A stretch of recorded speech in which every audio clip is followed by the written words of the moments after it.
আসসালামু আলাইকুম রহমতুল্লাহি ওয়া বারাকাতুহু। মিক্সড ফার্মিং এর আরো একটি ভিডিওতে আপনাদের স্বাগতম।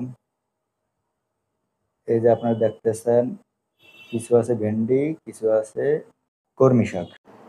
আজকে এখান থেকে কর্মী শাক উত্তোলন করব। এই যে আমি কর্মী শাক কাটতেছি। প্রতি 7 দিন পরে পরে কর্মী শাক উত্তোলন করা যায়।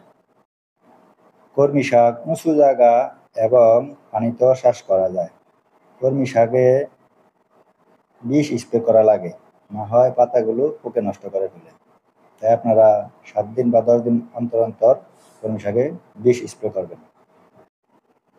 লাইক, কমেন্ট, শেয়ার করে মিক্সড ফার্মিং এর সাথেই থাকুন। আপনার বন্ধুদেরকে যদি ভিডিওটি দেখাতে চান তাহলে ভিডিওটি শেয়ার করে দিবেন। এছাড়াও আরো কিভাবে ভালোভাবে চাষ করা যায় এই ব্যাপারে অভিজ্ঞতার পরামর্শ চাচ্ছি।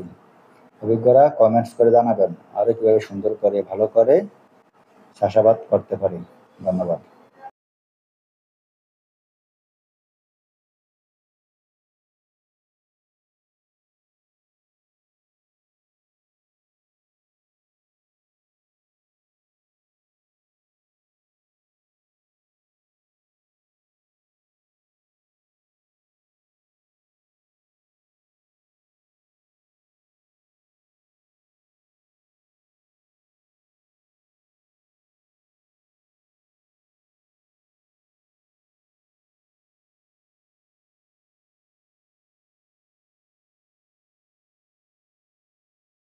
লাইক, কমেন্ট, শেয়ার করে আপনার বন্ধুদের দেখার সুযোগ করে দিবেন এবং এ ধরনের আরো ভিডিও দেখতে মিক্সড ফার্মিং এর সাথেই থাকুন।